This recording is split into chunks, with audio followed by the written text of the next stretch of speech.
18-year-old Tsukasa meets a girl with silver hair in a mall elevator. She looks sad, and when Tsukasa notices, she turns to him. The next day, Tsukasa starts a new job at SAI Corporation, a company that makes androids called Giftya. He joins the terminal service department, responsible for retrieving Giftya at the end of their lives. Tsukasa meets his new colleagues, Section Chief Takao, Assistant Ren, and Field Manager Kazuki. Kazuki is upset about a new guide Tsukasa, joining without a Giftya partner. Tsukasa, clueless about Giftya, learns they are artificial souls. He's introduced to his colleagues, including Giftya co-workers Constance, Sherry, and Zach. Takao suggests Tsukasa partners with Isla, the girl from the mall. Kazuki protests violently. Tsukasa wonders if Isla is the same Giftya from the mall. Isla becomes Tsukasa's partner. Tsukasa tries to understand her, but Isla responds with errors. Tsukasa, Isla, and trainer Michiru go on a retrieval assignment. Isla hands Tsukasa her diary as a training manual. They retrieve Edward, a Giftya nearing its end. Michiru warns Tsukasa the job is not easy. Next, they attempt to retrieve Nina. It's challenging, and Isla struggles. Kazuki scolds Tsukasa, warning him not to push Isla too much. Michiru supports Tsukasa and assigns him to retrieve Nina. Isla and Tsukasa negotiate with Nina's owner. Facing difficulties, Isla tries various bribes, but Nina's owner rejects them. In desperation, Isla trespasses and Nina discovers her. Tsukasa negotiates with Nina's owner, Chizu, who fears losing Nina. Nina talks to Isla, expressing her fears but wanting to leave with a smile. Chizu agrees to the retrieval, and they spend Nina's last moments together. Nina leaves, and Chizu thanks Isla and Tsukasa. On the way home, Tsukasa reflects, and Isla mentions needing a bathroom urgently. Tsukasa panics, asking her to hold it in. Tsukasa gears up for work at Terminal Service 1. Takao, the section chief, gets ready for a meeting, asking Isla to make tea. Ren reminds them that Isla is now Tsukasa's marksman. Yasutaka, a veteran, is scolded by Kazuki for slacking. Yasutaka questions Tsukasa's connection to Mr. Shinya Godo. In a flashback, Tsukasa recalls getting the job through a favor from Mr. Godo due to his father's friendship. Sherry, Yasutaka's Giftya partner, interrupts, taking him back to work. On a retrieval assignment, Isla's forceful approach scares the owner away, causing chaos. Michiru and Zach scold Tsukasa and Isla for failing to get the agreement form signed. In the office, Michiru complains about Tsukasa. Yasutaka teases Michiru, suggesting she likes Tsukasa. Kazuki questions Michiru about Isla being in the field. Tsukasa buys a drink, and Kazuki invites him for drinks after work. They discuss Isla's work, and Kazuki reflects on the purpose of ripping apart memories. Yasutaka helps Kazuki home after she gets drunk. Tsukasa returns to find a reminder about Isla in the unit testing room. He discovers Isla's intense training with engineers Eru and Nikijiro, worried about her well-being. Isla, blushing, reveals she wants to improve for Tsukasa. Tsukasa suggests trying different strategies, like negotiating with owners. The next day, Michiru apologizes to Isla and acknowledges Tsukasa's efforts. She advises Tsukasa to care for both Giftya and owner during retrievals. Yasutaka talks to Tsukasa about Isla's hard work. Isla continues her training, tying knots in the unit training room. Tsukasa questions if he pushed her too hard. The following day, Tsukasa and Isla handle a retrieval at the car repair shop. Tsukasa calmly deals with the owner, securing the agreement form.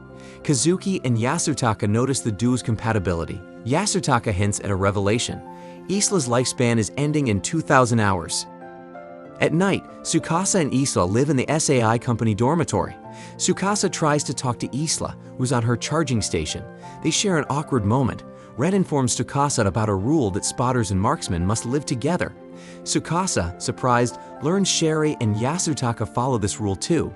Michiru worries and asks to look after them. Isla takes Tsukasa to their dorm, near Michiru, Zach, and Iru's rooms. Tsukasa nervously enters and Isla undresses, making him uncomfortable. The next day, Tsukasa reads Isla's diary and faces Michiru's teasing. Iru advises him on Operation Lucky Pervert. Michiru warns him not to harm Isla. Returning to their room, Tsukasa encounters Isla fresh from a bath. Panicking, he assures he's not looking, but Isla ignores him, creating confusion. Tsukasa struggles to understand Isla's behavior and seeks advice from Ren. Tsukasa attempts various activities to bond with Isla, but faces embarrassing mishaps. Michiru warns him not to follow Iru's suggestions. Kazuki suggests Tsukasa take Isla out. Tsukasa practices asking Isla on a date, and they eventually go to a shopping mall. In the mall, Isla wears her uniform. Tsukasa attempts to buy clothes but fails. They'd visit an herb shop, and Tsukasa reveals Isla is the person he wants to thank. They go to an amusement park, but Isla insists their partnership is only business. Tsukasa, feeling confused, returns to the dorm. Late at night, Tsukasa finds Isla outside their room. He gives her an amusement park keychain and herbs. They share tea, and Isla sits staring at the keychain, showing a hint of emotion. Tsukasa and Isla's morning takes an unexpected turn when Isla responds to Tsukasa's greeting. Overjoyed, Tsukasa shares the news with Michiru, who notices Isla changing and kicks him out. At the Terminal Service 1 office, Tsukasa's happiness continues, fueled by a teasing Zack and Michiru's jealousy. Kazuki assigns the team, including Tsukasa and Isla, 7 retrieval assignments. The looming threat of a black market retrieval service adds tension. Assigned to retrieve Marcia, an android child, Tsukasa and Isla visit her home. They encounter Sauda, Marcia's owner, who accuses them of being liars and dismisses Marcia. Michiru suggests helping Sauda through his identity crisis, but her offer is declined. At SAI Corporation's head office, Takeo faces scrutiny for Terminal Service 1's high costs. He's warned of potential consequences, adding pressure to address the issue. The next day, Tsukasa and Isla explore Sauda's family photos. Marcia shares memories of Sauda's birthday and suggests celebrating with a strawberry tart. Isla's recollection of a past encounter with Kazuki raises internal conflict. Sauda's birthday preparations involve everyone, including Michiru and Zack. Michiru's kitchen skills stand out, leading to moments of closeness between her and Tsukasa. Michiru reveals her painful past involving her father turning into a wanderer, urging Tsukasa to forget. As the celebration unfolds, Sauda is initially resistant, but is moved by the strawberry tart and memories. Tears flow as he hugs Marcia, seeking forgiveness. The emotional bonds forged remain, even with Marcia's impending retrieval. A day before Marcia's retrieval, a terminal service employee arrives, unaware of the emotional turmoil within Sauda. While Marcia shops for groceries, she worries about having enough for her last day with Sauda. Suddenly, a man attacks her. Sauda calls Tsukasa, concerned about Marcia's absence. Tsukasa, Isla, and others search, suspecting the black market retrieval service. The team faces challenges, including our security's interference. Kazuki confronts Shinonome, seeking intel. They gear up, explaining the urgency. Michiru recalls her painful past, and alliances with our security raise tensions. The team splits to cover more ground. Michiru and Zack share their tragic past. Yasutaka, Sherry, and our security find an empty base. Kazuki reveals Marcia's transformation into a wanderer, urging them to stop her without harm. Tsukasa and Isla find Sauda wandering dangerously.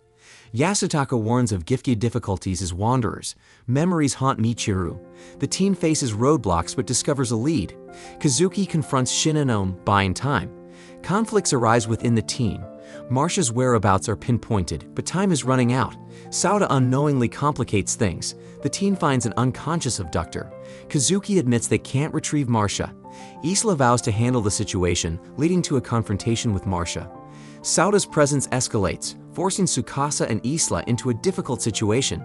Shinonome pressures the team, but Kazuki uses leverage. On a rooftop, Isla confronts Marcia. Tsukasa struggles with the virus data gun. A tense moment unfolds, resulting in an uncertain aftermath. The next day, Isla is missing from duty. 3 years ago, Isla felt guilty for not going with Kazuki to retrieve Michiru's father, which led to Kazuki hurting her ankle. Kazuki then quit being Isla's partner. In the present, Marcia was hit by Tsukasa's device, but Isla blocked most of it and got hurt.